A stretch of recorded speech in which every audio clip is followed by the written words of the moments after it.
Welcome to the Comments from the Peanut Gallery podcast. I'm your host, Jordan Kurtz. I'm here alongside my man, Austin Osmosis Jones. How you doing today, my man? Doing well. How about yourself? It's good, man. Thank you very much for taking the time to come on the show. Yeah, anytime.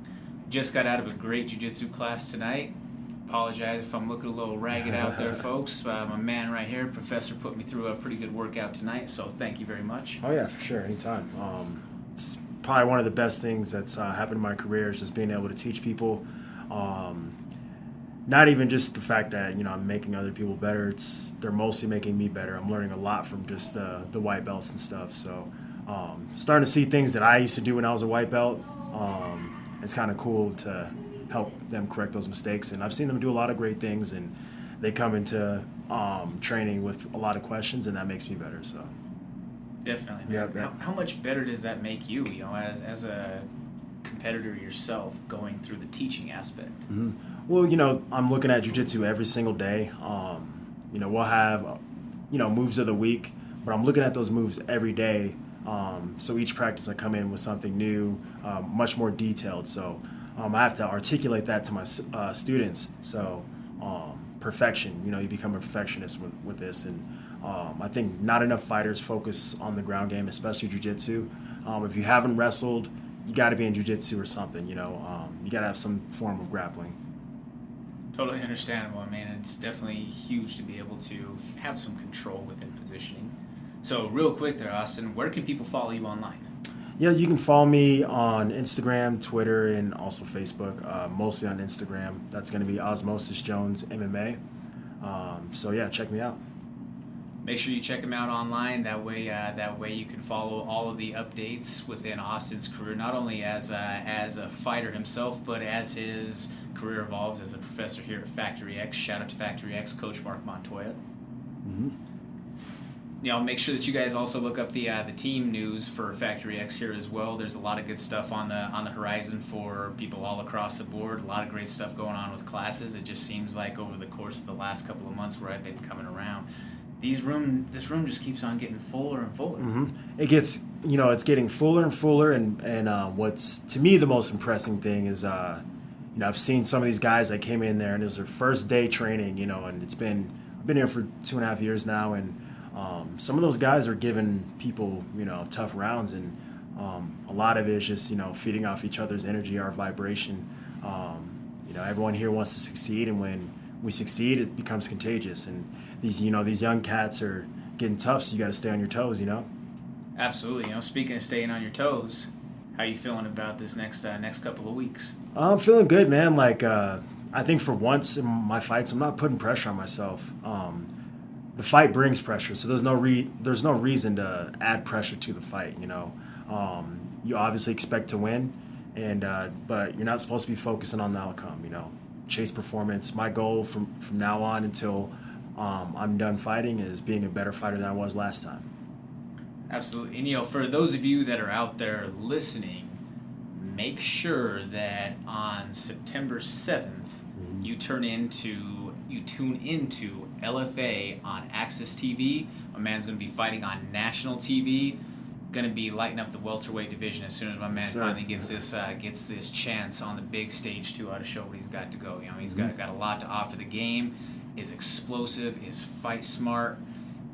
I'm really looking forward to what you're bringing to the cage. I know that you've been just patiently waiting to get back in there. You had a big win back in March.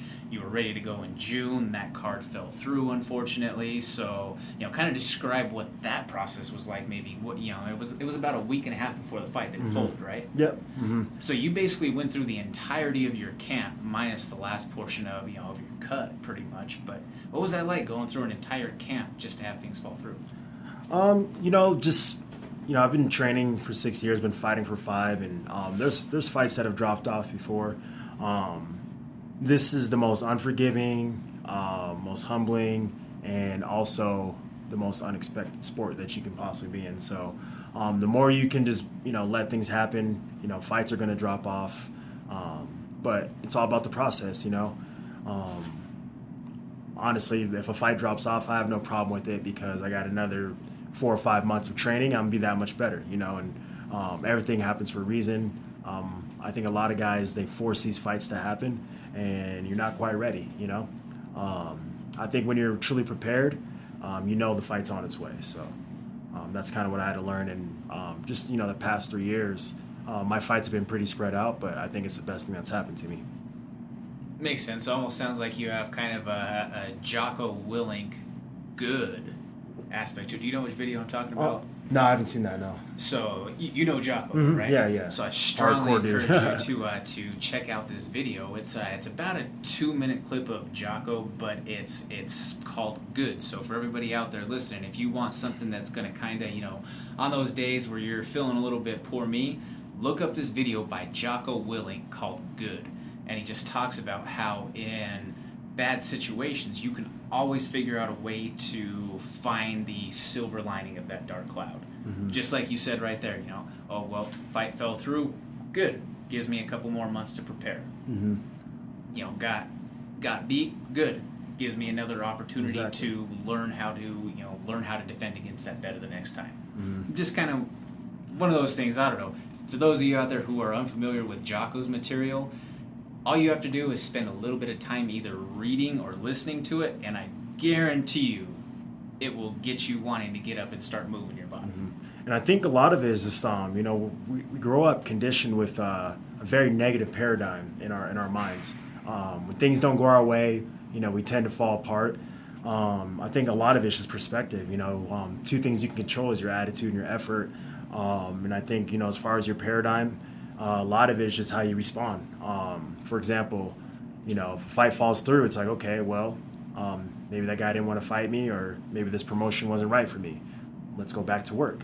For example, like I've taken some losses in my career, but one thing I could take away from it is the experience and what I've learned. You can always reflect back to how you were thinking at that time, and kind of, as you progress, catch those negative thoughts that you were having going into that fight, and learn how to alter that into a good thought. And that's always going to happen in your career. Every fight, doesn't matter if you believe you're going to knock this guy out in 10 seconds. There's going to be some self-doubt because we're human. And a lot of it is just being able to catch it right when it's there. And there's been moments where I've been, thinking about bad shit for 10 minutes. And I'm like, oh, wait. I need to stop and, shift my paradigm. And I think just, one thing that keeps me going is the amount of guys that I've been training with, high-level guys, future champions at all levels in this gym. And you can, Coach Mark can testify for that. He'll tell you, these guys are getting fat, really good at a very alarming rate. And you're going to see a lot of Factory X in the UFC for sure. You heard it right there, folks. Definitely a lot of big things coming from Coach Montoya's camp out here in Englewood. If you follow the show's social media pages, especially our Instagram at Comments from the Peanut Gallery, you'll have seen plenty of posts from me over the summer just showing all the different, Coach likes to call it the money shot, that in cage or in ring selfie that he has with everybody. So there's been a lot of that going on this summer. I definitely hope for your guys' sake that only continues. Oh yeah, it's only going to continue, because one thing is we do, we have a lot of high-level guys here, and, guys that are, up-and-comers. None of these guys are scared to go against these top guys, top 10 guys in our gym, because we're so hungry to get better. And that stuff is contagious. We're on the same vibration. And when I mean that, by vibration, I mean we're on the same energy source. If one guy's at the bottom, there's always somebody there to pick them back up. And it's time to get to work. Let's refocus. Yeah, you didn't land that punch, you didn't land that jab or whatever. But we're gonna keep working on it. You always have to constantly remind yourself that we're training with animals. So if a technique doesn't work, you're doing it against a high level guy. So it's that's how you're really gonna get better. You just got to keep reaffirming yourself that you're training with the best people possible. Definitely, and when you're mentioning some of the best of the best that you're working with on a daily basis, out there for the people that are listening who may not know or may just be tuning into the show for the first time, here at Factory X, you have some absolute killers. You have guys like Anthony Lionheart-Smith, who you were for. I texted you that night, told you that you had some TV time from Anthony's fight with Shogun. Yeah, I spent 3 of his fight camps with him the entire time. And I think that's caused me to make leaps and bounds. Even Coach Mark, we talked about that. He's like, you've gotten so much better just from training with Anthony or Brian Foster, or Brian Camozzi, Chris Camozzi, Youssef, everybody. All these guys are studs, Ian Heinisch, and you're seeing all these guys get signed and win these UFC fights. So I know I'm in the right place. And one thing that also I keep as a reminder is there's been a lot of high-level fighters that have come in here and they couldn't hack it. But, I'm ready to prove myself, so I know I'm in the right place. What would you say right now with where you're at with your game? I guess if you were to say, is there something that's holding you back at all, or are you ready just to say, taking the governor off of the fuck it valve and just going for it?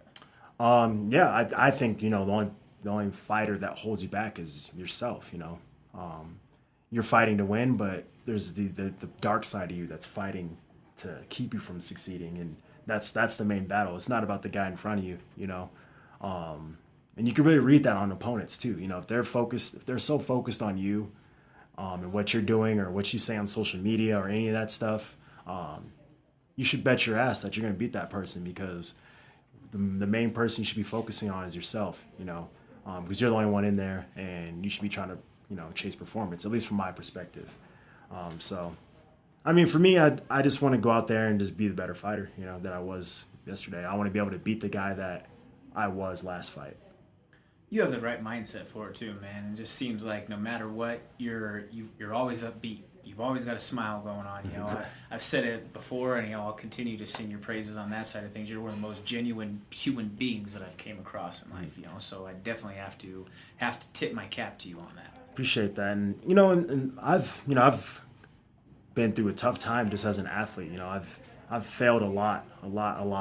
But one thing is, you got to have a relentless mindset. Those failures are going to turn into success one day. If you're afraid to fail, you're probably afraid to succeed as well. So, from losing fights to, not make it in the NFL, stuff like that, I'm just going to continue to give my all, because maybe that at that time it just wasn't my time. So I'm not even focused on the outcome of this coming fight. I'm just going to try to be the best me, and for the most part, it's been working. So I know if it doesn't go my way, I'm going to fight again. If I win, I'm going to fight again. So control the process, and the results take care of themselves, right? Mm-hmm. So with you in full camp mode, about a week out, pretty much starting as of tonight, we're pretty much a week out. Mm-hmm. How's the body feel? Great. I think this is, I believe 100% this is the best I've ever felt. As far as my nutrition, I'm eating really good, but it's also foods that I actually enjoy, healthy foods that I enjoy. So it makes the weight cut easy. Like I don't even feel like I'm cutting weight right now, and I'm pretty on pace. And obviously the conditioning's there, and most importantly, like the sparring. I feel like I'm dictating the fight a lot more when I spar. I'm not going to obviously give away my secrets, but you're going to see a very, very smooth fighter next fight. That's a beautiful thing. Mm-hmm. Like I say, people, make sure that you tune into this man, because he's got a bright future, and he's got a high ceiling for what he can achieve with all of this. Who's been helping? Obviously, aside from Coach Mark Montoya and everybody here at Factory X, who else has been helping you get ready for this fight? Who's been a big process in your camp? Oh man, I can go down the list. Ian Heinisch has been a huge help. Youssef, obviously, he holds pads for me. Really, really good pad holder. Has a very strong knowledge of striking, and really good at reading his opponents on the feet, especially. Professor Busy, obviously, my jiu-jitsu professor. So many people. Josh Cavan, all these guys are studs. Let's see who else. I can keep going. Foster, who fights out of southpaw a lot. Gives me a good look. My opponent's southpaw. What about even the young people? Yeah, and outside the gym, obviously family. I listen to like a lot of motivational stuff. I know people. I guess that's taboo nowadays, is to hear something positive, but it works. It's all about what you're putting in your mind. Sometimes I'll even go to sleep with something, a positive speech or an inspirational speech, because even when you're sleeping, you're listening.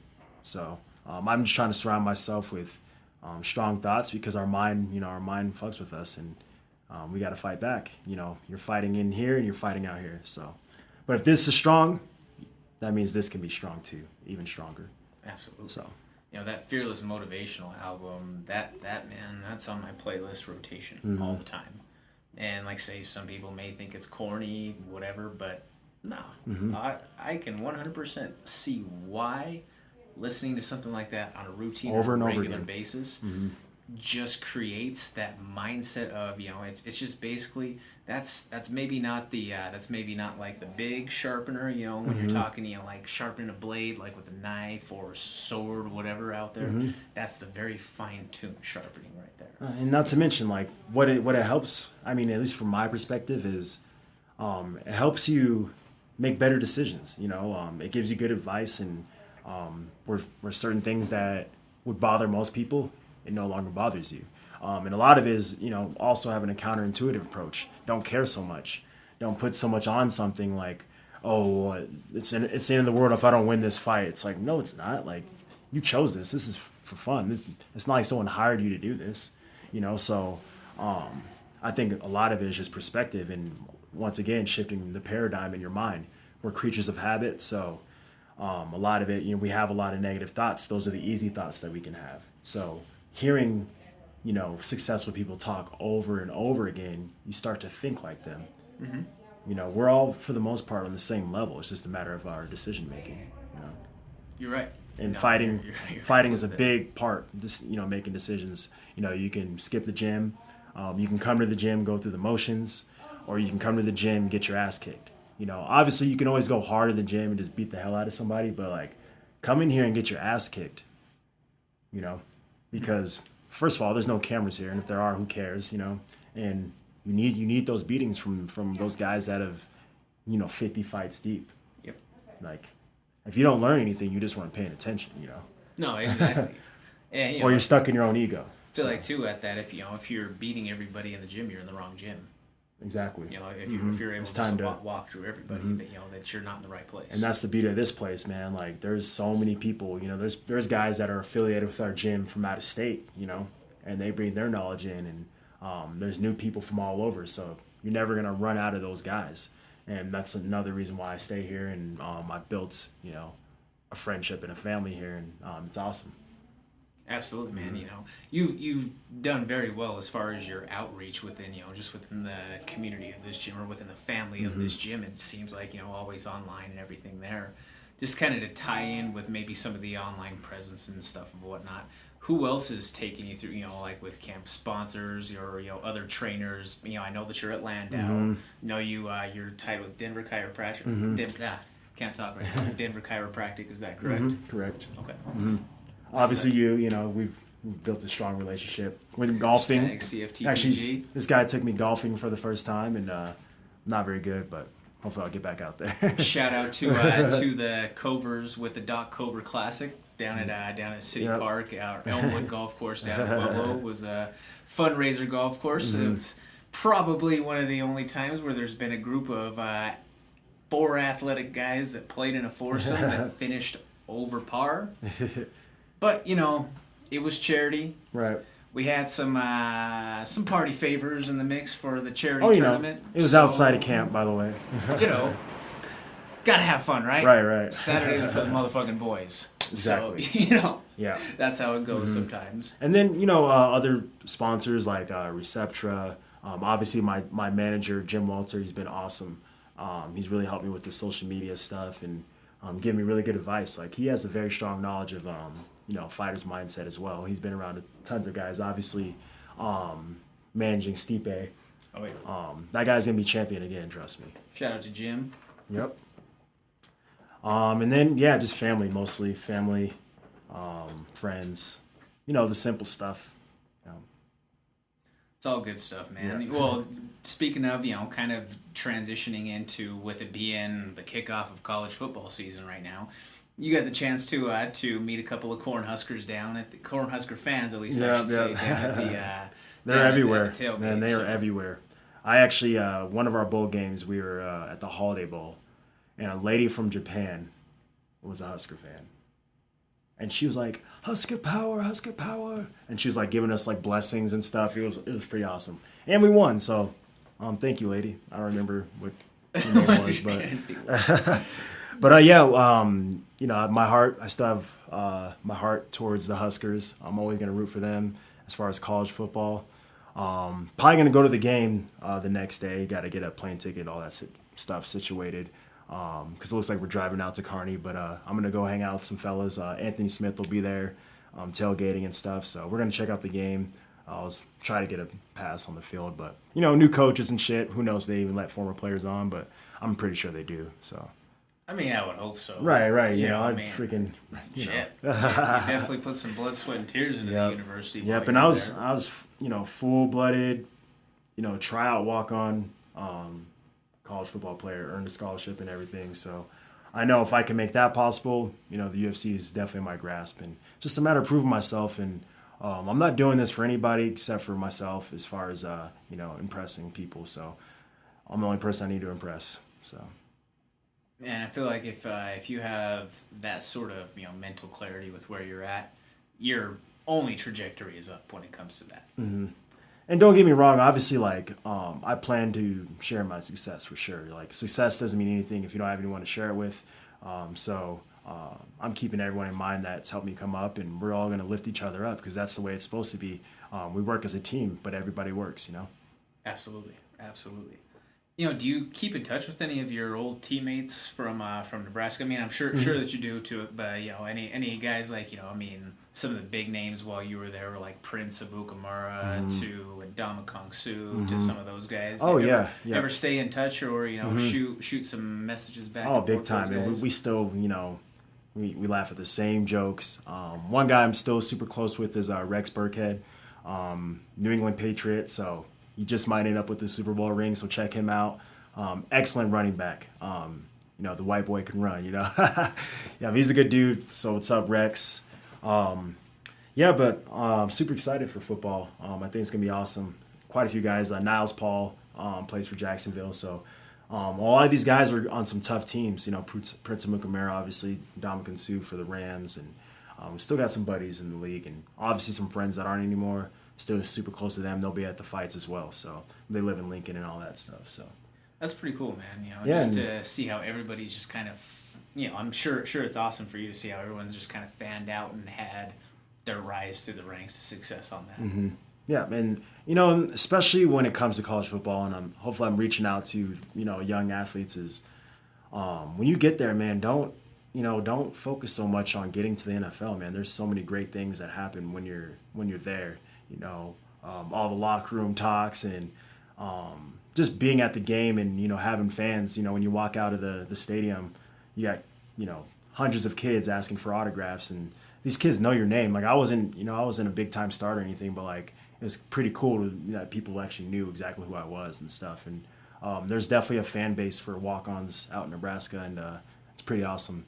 Even Tom Osborne, obviously the national championship leader, knew every single athlete's name, and that goes a long way. And you don't really see that as much anymore. He's very old school, and when he was the AD there, he knew everybody.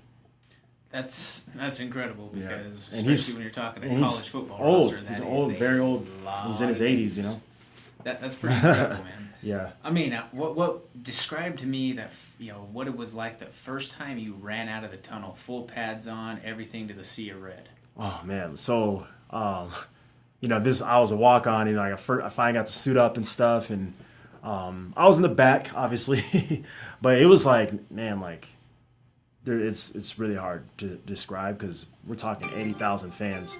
You don't even get that at the UFC level, Even some NFL teams don't have 80,000 fans there. Now I think it's like 93, and they still sell out. Like I played in the 300 consecutive sellout game, and oh man, it was lit. It was crazy, and these fans they're awesome fans, very respectful fans, and they're the best fans in college football for sure. I think, they don't even boo the other team. They definitely travel all over the place. All over. We played at Baylor a couple times, and there's more Husker fans there than we're talking in an away game. That's pretty good. And was this pre-RG3 Baylor or? He was hurt when we played, actually. Okay. Yeah, he's on the sideline though. I actually got some snaps, which is awesome too in that game. It was a close game too. Baylor before RG3, that was like Baylor has a football team. Yeah. But like once he came around, that basically boomed and put him on the map, and then Baylor. Turns out they had some real fucked up shit going on at Baylor. Yeah. And just on a side note, one thing that I kind of brought back into this fight and kind of tied in with my Husker football is like, which is cool because I'm fighting Nebraska. It kind of reminded me of some of the things I need to affirm myself with. Obviously, scoring a touchdown there, that meant the world to me. And one thing I was kind of reflecting back on is like kind of I envisioned that happening. And when I was, when coach called me in, I was like, there's no way I'm not scoring. And it's kind of the same mindset. It doesn't change in fighting, Yeah. Everything's going to land, I will win this fight, That's one thing. You got to speak it into existence. Most importantly, you got to see it because seeing is believing. It's cliche, but you also believe it when you see it too. Mm-hmm. So it goes both ways. See it to believe it when you see it. You mentioning that alone, I feel like that's something that's severely underrated for a lot of people out there within the practice of what they do as opposed to what the greats or the people who are successful with. It is those affirmations and the visualization of it. For guys, let's just take the Derek Jeter example. I always love using this one. His very last at bat, he hits a walk-off single going the opposite way, picture-perfect Derek Jeter, going inside out to win the game. Mm-hmm. But when they asked him, what were you thinking in that moment, as the pitch was coming, he said, looking, I was looking just for that pitch, looking just to do that. Well, so he's visualized it so many times that, the moment doesn't matter. Where you're at doesn't matter. It's just another pitch that's coming in, whether it was batting practice, whether it was something on the field. It's just another rep that's coming and another rep to execute on. Doesn't matter what the stage is. You've done it so many times. You've seen it so many times. You've seen the situation or you've gone through it in your head.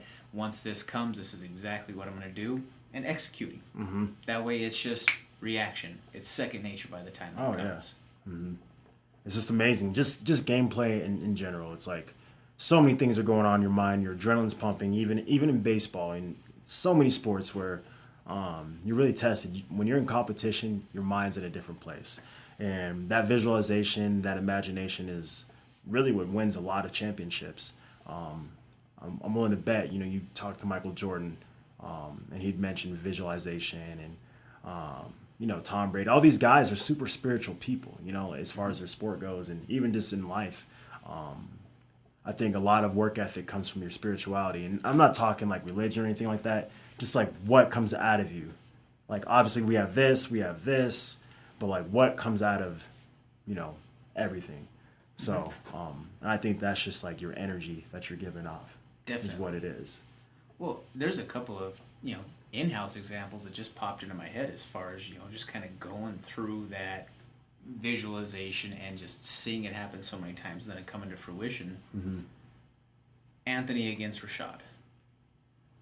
How many times did they talk about in the build-up about how, getting him to the cage, getting him to that point, creating the separation, coming for the elbow. That was exactly what happened. This last weekend at the UFC with James Krause. There was a video from a few weeks ago. That was an amazing, of him and Mark Montoya performance. hitting pads, and he goes and he hits the knee. Well, what happened in the fight? It's exactly the sequence of what came about as an opportunity there, and it was just second nature. Exactly. And a lot of these amazing techniques, you see the fluidity. You see that he wasn't trying to do the move. It was more like he just let it happen. And that's like your subconscious. That's that muscle memory that you've been doing. You rep it out in the gym.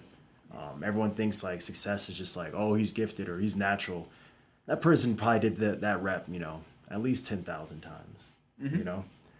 Great receivers, they're not naturally good at catching. They catch 300 balls a day. That stuff adds up. Definitely. So I want to ask you a question. It's been kind of a hot button one without just, the last little bit of college football here to touch on. Don't want to go too far into that. But who has the more impressive coaching resume? Overall, Nick Saban or Jim Harbaugh? I got to go with Nick Saban. Yep. I have to. I would have to as well. And mostly because of the recruiting side. It's out of this world. Like, top-notch players, guys that should be in the NFL now, and they're just rolling those guys out, It's crazy. Third-string guys would easily play at any other Division I school. Not to say that his coaching is better. I don't necessarily believe that because they've been beaten before. If you put together the right strategy, hit him in the mouth, you can beat anybody, But I think Saban has done some pretty amazing things. So I would have to agree there. The big contrasting argument to that a lot of people would put out was that, well, if you do recruit, if you do have these top recruits every single year, how hard is it to coach at that point?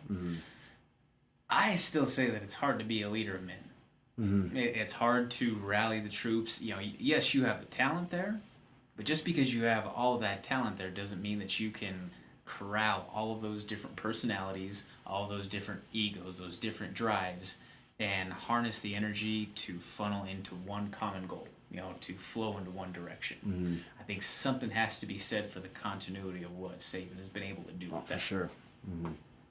So, and whatever he's doing is working. Like, especially, I think part of the reason they brought the playoff system in was to bring him down. That's probably part of the motivation, to be honest. But look what happened. And he's still unzipping and putting it on the table pretty much every year. But, and at the same time, why are people so upset with winning? I don't get it.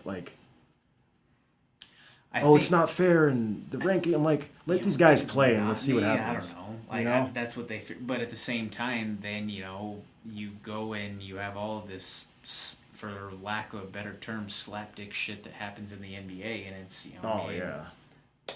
Wake me up when it's June, when the Warriors are back in the finals again, and, hey, they've re-upped again this year. But there's no I think the difference, right, and I think the difference is these college athletes aren't getting paid. NBA, it's all about making money. Obviously there's, LeBron obviously loves winning championships, and all, the Warriors clearly do, but there's a lot of money involved. So guys are going where the money is, and the more championships you win, the more money you make. That's the truth. That is the truth. It's hard to get cut when you're always winning. You're very right there. So, but, I think college athletes should get paid. Not a lot, but something to show for it. It's work. It's a ton of work. Something. Yeah. No, I am 100%. I don't care if it's minimum wage. These guys, they're working over. When I was there, we worked overtime.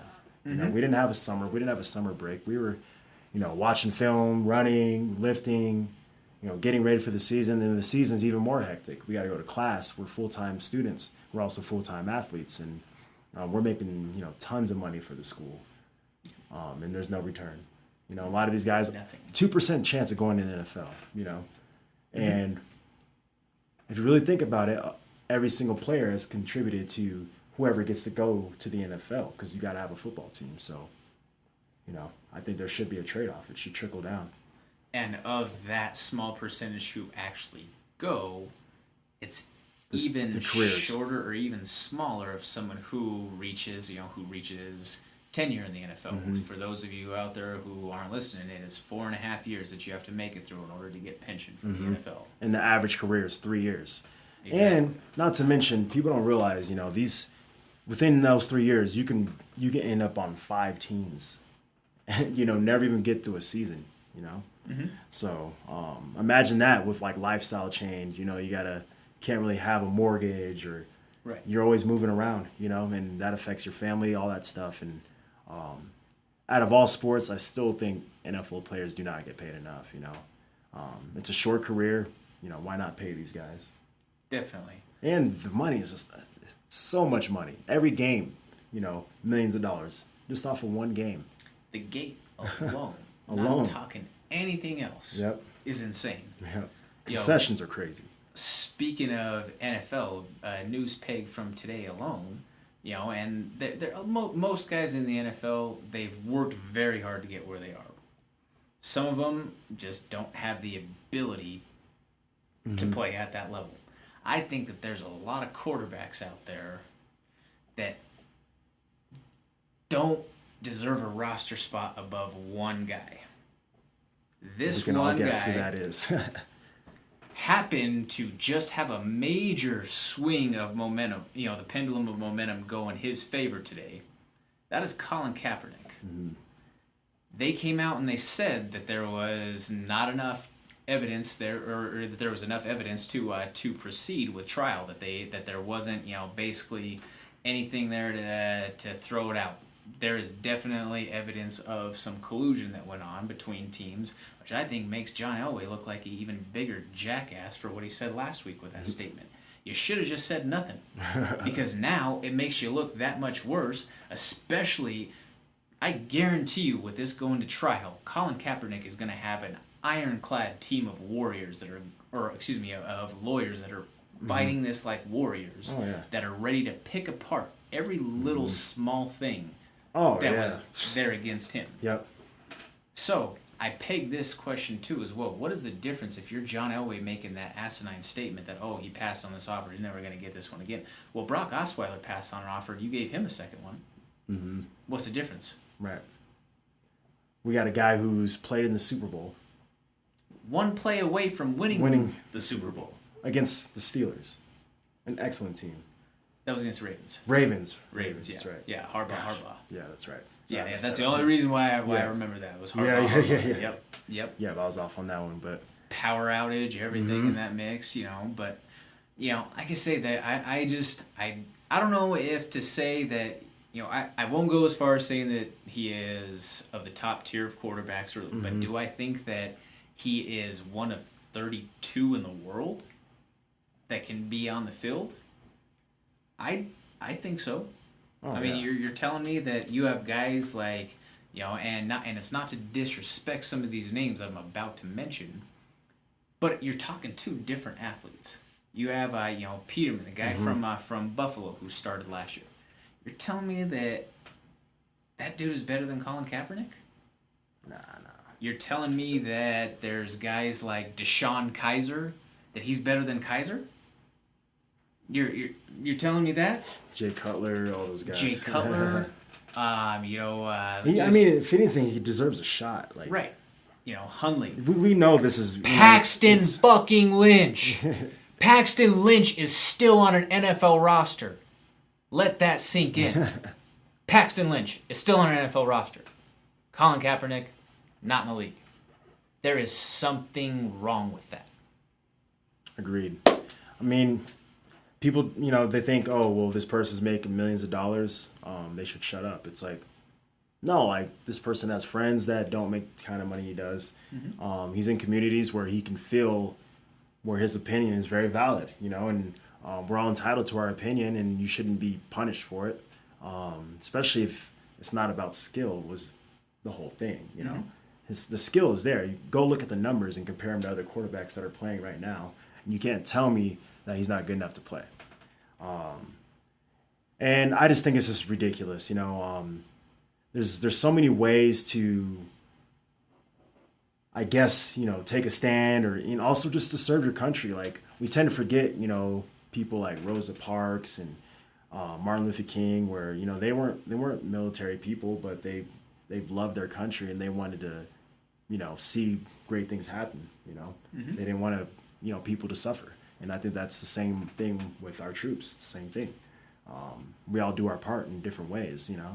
We're not all soldiers, so we have other ways we can serve our community and pull us all together, because we all got to unite as one. And honestly, most soldiers and troops that you talk to, they'll tell you, they'll be the first ones to tell you, I fought for your right to do this.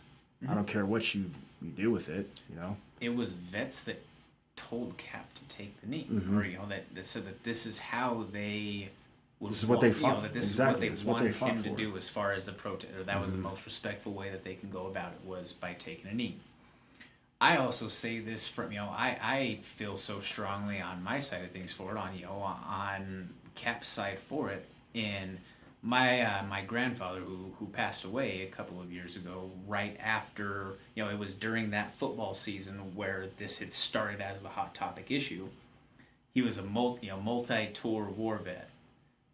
Old veteran, old school in so many ways, but he supported capping what he was doing. One of the last few conversations that I had with him before his untimely passing, he said that I fought alongside guys, and we went to war, we killed, we saw people die, we did this so that there would be liberty and justice for all. Mm-hmm.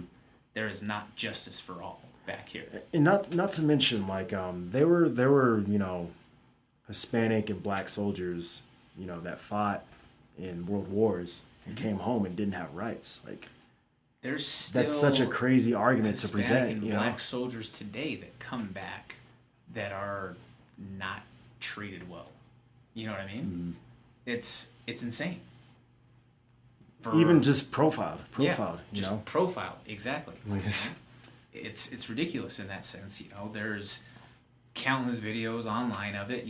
There's even at times where there are soldiers that are still in fatigues. There was one that I saw of I believe, I can't remember where, it was somewhere in, like Midwest area, but it was, I couldn't tell if the dude was black or if he was like Mexican or something along. He was a darker guy, but I couldn't tell from what it was, just from it was a cell phone video that someone was taking. He had his hat and everything on, and this woman was just basically saying like, oh, because they were gonna let him up to the front of the line and give him his meal free or whatever. Which, come on, man, restaurants like that they were doing the right thing, trying to help this guy. But this lady in line was just, I'm sick of you guys trying to think that you can just come home and take advantage of everything. Like, first off, wow, come on, lady, like that is insane in general too. But I just thought, like, man, would she be saying that if that was G.I. Joe looking motherfucker right there? Right. Like, if that was a white dude sitting there in fatigues, or was she saying that because it was it was a man of color who was standing there and who was getting something, free and in line before she was. And from my perspective, I think there's disrespect on both sides, whether you're, you're on Kaepernick's side or you're on the other side. I think if you're on Kaepernick's side, you should still, see the perspective of, some soldiers probably do feel that way.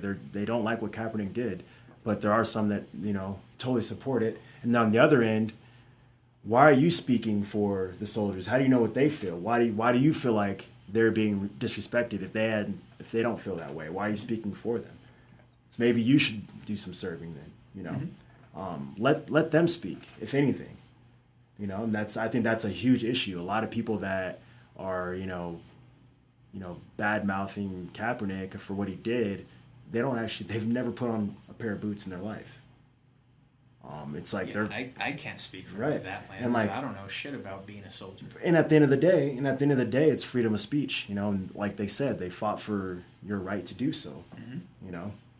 Yep. So I think we both need to all listen to each other, but at the same time, we know what's right and we know what's wrong at the end of the day. And for someone to say this is why I'm protesting, don't make it something else that it's not. If he tells you in all honesty of his heart that's why they're protesting, let's go with that and go from there. Let's not just jump, oh, you're full of shit and that's not what you really think, you just want attention. I'm like, okay, but you're making this argument that he makes millions of dollars, he shouldn't be complaining.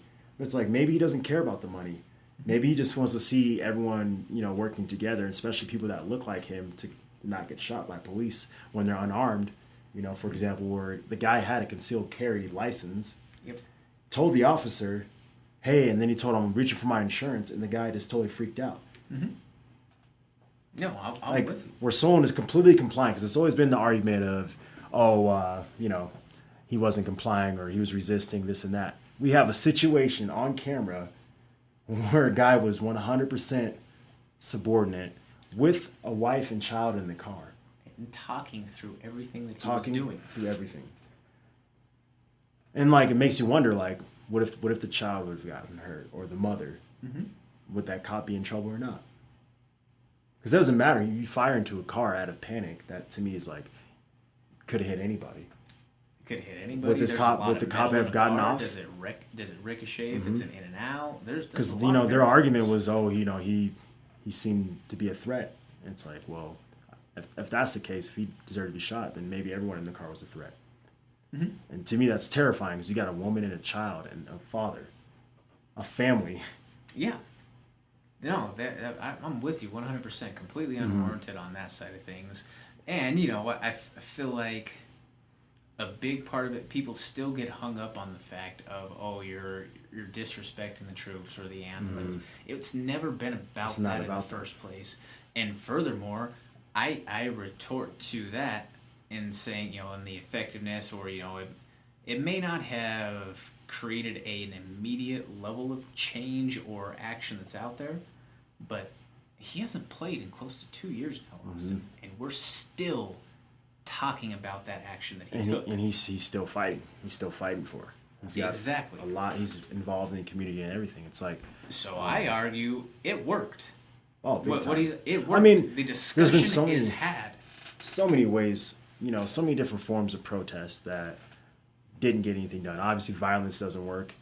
And it's, if you really think about it, sometimes peaceful protest, being on the streets and stuff doesn't work.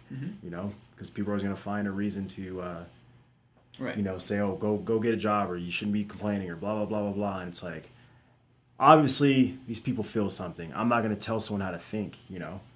They may have seen something more than I have, so how is my opinion more valid than theirs?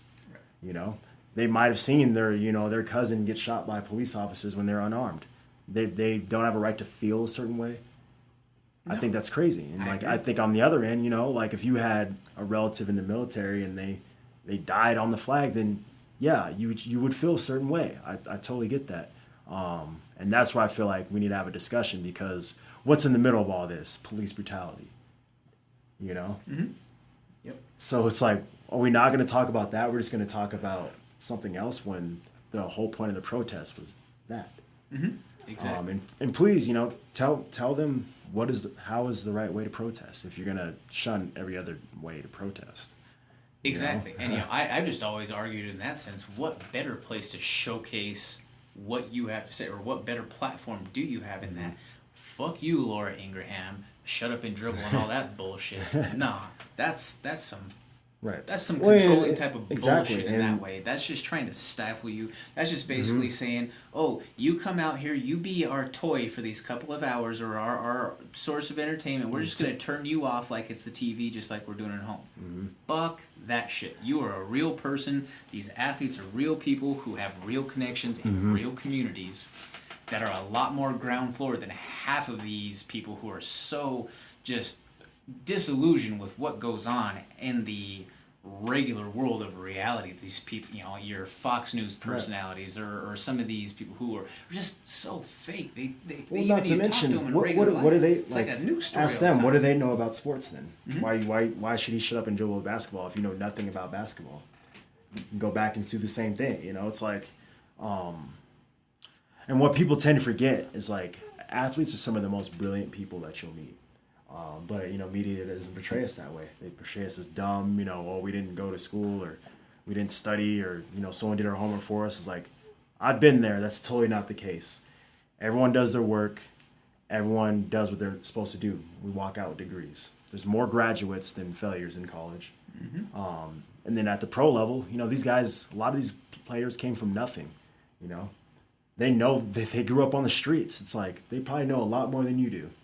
And to tell someone to shut up and dribble a basketball, where instead of hearing them out, where you can actually learn something, to me is just like playing in the ignorance field, you know? Absolutely. And a guy like LeBron, for example, brilliant guy, like, didn't go to college, but look what he's doing now, you know? A lot of people have a degree and don't do what he does. Anybody who slams the I Promise school, you can go fuck yourself. Right. Because if you seriously want to knock what he's done with that, like, how can you? Why don't you take a deep look in the mirror and figure out whatever other fucking issues that you have in your life if you're gonna knock that? And these same people are you know, they're the first ones to bitch about, you know, the education system. Oh, the education, blah blah blah blah blah. Well, now we have, you know, something different, something awesome, where, you know, kids probably really want to go to that school and actually really enjoy it. And he's pulling these kids off the street, you know, because they're thugs, remember? Right. But then you'll have some of those other people who would maybe be in opposition of some of the topics that we've talked about that are oh, we need to privatize schools, privatize education and make America great again and all. Okay, so aside from it being what if keep the same exact model of what LeBron did, all the exact same constituencies, all the extended benefits for family members, all of that. But it was someone, like Elon Musk or, Jeff Bezos or, just name your white. I know Elon Musk is not American, but, still a white guy in that sense. Name a white guy in that sense that wasn't, opposed to some of the administration stuff that's going on or hasn't been speaking on the social advocacy stuff. Right. You'd probably be praising that dude left and right, wanting to give him the Nobel Prize, this and that. LeBron has not gotten anywhere near enough due credit for what he's done with that. And another dude who kind of, I guess, is a pioneer on that front from former athletes that, at least that I can think of an example, is Jalen Rose. Jalen Rose with the Jalen Rose Academy up there in Michigan, they have 100% graduation rate. They had 100% graduation rate in fucking Detroit. Detroit of all places. That they put kids, everybody went to a secondary school of some sort, whether that ended up being a professional, like vocational type of program, or to university. So anybody that wants to knock guys doing that, or like when Drake did the God's Plan video, someone who's just trying to do good for the people. What do you have going on in your life? Who hurt you? I think a lot of it, exactly. A lot of it's envy, And guess what? There's always going to be people telling you that you can't be great or you're not shit. There's always going to be people like that, but it's a matter of listening. And I think people like LeBron and just great athletes, period, don't listen to that shit. And I think people really envy that because people envy a strong mind over anything because, it's something that you're... Not that you can't do it. It's just you're not willing to. You're not willing to expand your mind. You're not willing to learn something new. You're not willing to give back to your community. You're not willing to even feel how someone else feels, to uplift them. And that, to me, is a huge problem, Just because you didn't go through something doesn't mean someone else hasn't, Yep. No, totally. So just as we kind of, we run to a final topic on the discussion side of things, there's another big MMA news story that happened today. Everybody out there who's known me for a long time knows that I am a big Diaz brothers fan. Always have been. I grew up in Pueblo, Colorado, where there's very much, a machismo type of culture out there. Just you stand your ground. So watching guys like both Nick and Nate, or they can be able to sit there and and talk shit to you the whole time. Well, oh yeah, like we're gonna get after it. I'm gonna fucking let you know that we're getting after it, every single bit of it. Just watching guys who just had that relentless fight that entire time. I've always just, for whatever reason, ever since I first watched him fight Frank Shamrock way back in the day, just always been a Nick Diaz fan. So, for those of you out there listening, and granted this is going to be, once this releases a day or two out, so most of you will have probably heard by then, but Nick Diaz had his case, his domestic violence case, dropped, all charges cleared. It was a bullshit case from the beginning. I had a flurry of messages from people out there basically talking shit to me or talking, not to me, but about Nick to me, saying, oh yeah, I told you all along that, that he was just he was a dirtbag, that he was a piece of shit. Now we just know it because he's a woman beater, he's a thug, he's a little gangster, this and that. But I said from the very beginning that this was going to come out and be a bullshit story. That these charges were going to be dropped, that if there was any bit of journalistic integrity that was still out there from some of these news outlets, which it has gone to complete shit out there. That's why you can't even trust from any sort of news story where it comes from half the time. But with Nick Diaz in that situation, if those news outlets would have done any sort of due diligence to the process of the situation and gave balanced coverage to it and heard from people on Nick's side or from his camp, they would have known that this was a bullshit story, that this was from someone who had been basically stalking him, that his friends had been begging him to, make a police report, file a restraining order, whatever that he could along those lines to protect himself against something like this. Nick being who he is, of course Nick didn't want to deal with cops. But it bit him in the ass. Mm-hmm. So naturally, I'm sure that he's got something in the mix now. But I had one message reach out to me today that said, "Yep, you called it. You're right. Well, thanks, Dad. Appreciate you." But yeah, so it's just kind of crazy how that goes about how we're supposed to be innocent until proven guilty, right? Mm-hmm. But it's almost more so with the way that the media has turned and the mainstream media has shifted its focus, especially against guys like fighters, or physical combat sports athletes, all that, and anybody who has any sort of adversity against them. The way that the Diaz brothers are known for being a little bit rough around the edges. It's insane how they crucified him, they vilified him, they made the dude seem like he was fucking Ray Rice in the media, mm-hmm. Like Greg Hardy, one of these guys, War Machine, anybody who has just absolutely done horrendous things with no sort of factual basis mm-hmm. behind it. Then they want to say, oh, well, Nick, you fought off the cops. You then have assault charge, for raising your hand to a peace officer or whatever. Mm-hmm. So you tell me, and you give me your insight on this with you being a fighter yourself. If someone were to, if a group of people ambushed you in your home while you were asleep, and basically started pulling you out of bed while you're asleep, how would you react? Oh yeah, I'd freak out. Sometimes you probably wouldn't even be able to register who it was. And who knows if they're real cops or not? You don't know. You're just gonna start swinging and hitting everything moving, right? Oh yeah, it could be. Someone be trying to murder you and all types of stuff. Much less if you're, for most people are gonna react that way, and allegedly that's exactly how it went down. He was taking a nap when the cops came and arrested him, and they kicked the door in, and they came and they pulled him out of bed, and that's how the scuffle happened. Mm-hmm. And where they slammed him down. Nick posted the video of his his elbow being big as a softball, with the abscess dripping, mm-hmm. Fluid and everything. What did you expect? Right. Especially if you're not, if nothing happened and you weren't expecting cops mm-hmm. to come storming at you, you're really not expecting someone to come and ambush and be pulling you out of bed. Oh yeah. Just kicking the door in, and it's crazy. So that's the unfortunate thing with where we're at with this with the Me Too movement and everything. I 100% side for all the legitimate victims.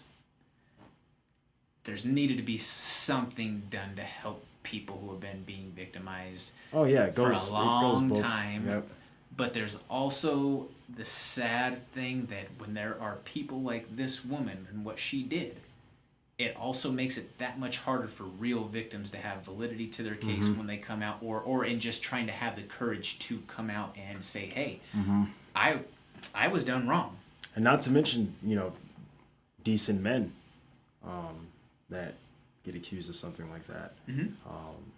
It's very, very unfortunate. Yep. It's super unfair, I think, if someone's lying about it, they should, whatever sentence that person could have got, they should go to prison for it. Yep. Because, like you said, it falls back on the actual victims, It does, and someone trying to take advantage, that's fraud. It's fraud. It is. And with this situation with Nick, the charges, that I got the news notification this morning about that. Mm-hmm. There has not been a lot of major coverage that has gone out to do anything to try to, as much as you maybe can, give any sort of reparations to his image mm-hmm. or clearing him from this. Oh yeah, because it's no matter what happens, that's gonna be on his name. It's gonna stick, and that sucks because your name represents you, and it doesn't even matter if you were innocent.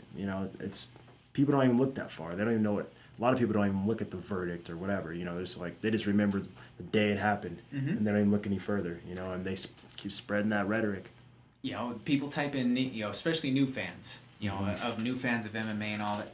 Well, hey, Nick Diaz is an OG in the game. He's been around for a long time, and he had, due to his absence with the whole USADA situation for smoking weed, he got a ridiculous ban. Let's be for real. That was bullshit. But granted, I'm biased too with the length of suspension. But there's a lot of people who aren't familiar with how legit he really is in that sense. Guys that have just, your fans in general, guys and girls, who have just kind of came along since like the Conor and the Ronda wave, or maybe even in the tail end of like the GSP era. Like that was toward the tail end of when Nick was kind of transitioning out with stuff, or to not fighting as often. So people, the first thing, these newer people, these new fans, these new followers to MMA and to just combat sports as a whole, they're going to type in Nick Diaz to Google. One of the first images that's going to come up, or one of the first links, is going to be related to this charge, and it's going to be his mugshot from that arrest. You cannot undo that. The damage that you did for, as the media. It is no longer an innocent until proven guilty situation with the media, which is complete bullshit, because they don't do their due diligence to let the process play out. Oh yeah, and that stuff carries on to the courtroom too, big time. Yep, exactly. So. Well, Austin, I've kept you pretty late here tonight. I do appreciate your time with coming onto the show to talk and just kind of shoot from the hip with some topics here. Is there, as we wrap up and come to a close, what would you like to share as a parting thought with the viewers or with the listeners? Just hope you guys tune in on Access TV. You're going to see the best me in this cage. It's going to be fun and doing it for you guys, and it's going to be awesome. Going to be some great things coming up from my man, Mr. Jones, right here with the LFA fight. Keep it locked on social media. Keep an eye for our Facebook page. I'll try to share out as much as I can from the Fight Week promo stuff for Austin on that behalf. Also, typically, for everybody who's interested in watching it, the LFA promotion typically does an online live stream of weigh-ins and the build up to the event. So be on the lookout for that. That should be it's always an entertaining thing, Just a couple months ago, seeing Jordan drop the trunks for the gold trunks underneath. It's like, oh man, that's hilarious. Yeah. But of all the people, I heard one voice above all the rest in the crowd. I'm sure you can guess it. Yusuf. Always hear his voice. Oh yeah, for everything. Sure. Contender Series when he was out there. Carries. Could hear it. Yep. At Selena's weigh-in, could hear it. Yep. I just always give him shit, tell him like, hey bro, how come and everything that you guys always do, you could have the entire gym full here. And I hear your voice.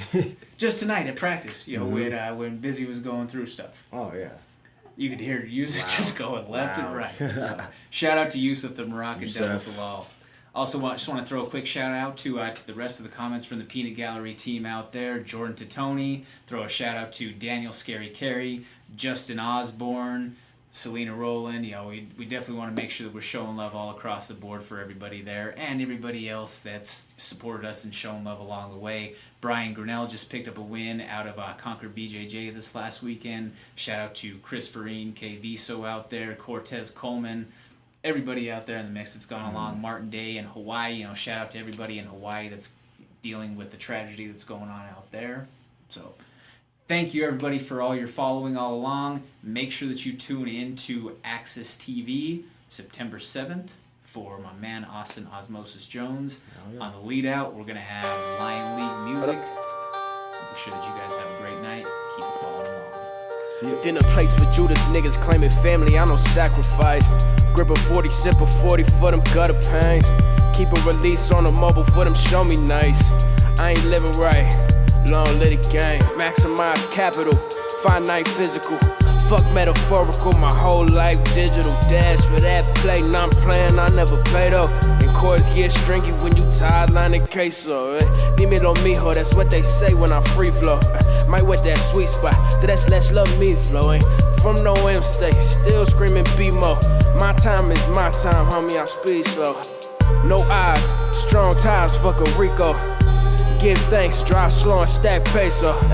Kiss your minds out through my little beso, yeah. Lay low and stay cool, the shit stressful, boy. That's why I stay high.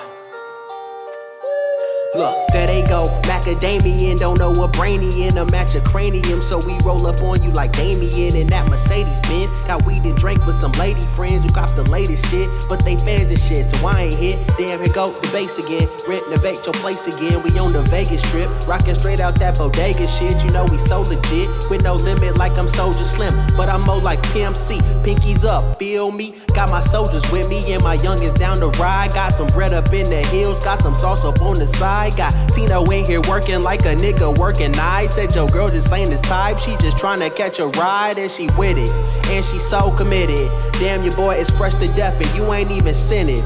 We cut from a different cloth and you can check my linens, cause I was tryna stand out when you was tryna fit in. Adios.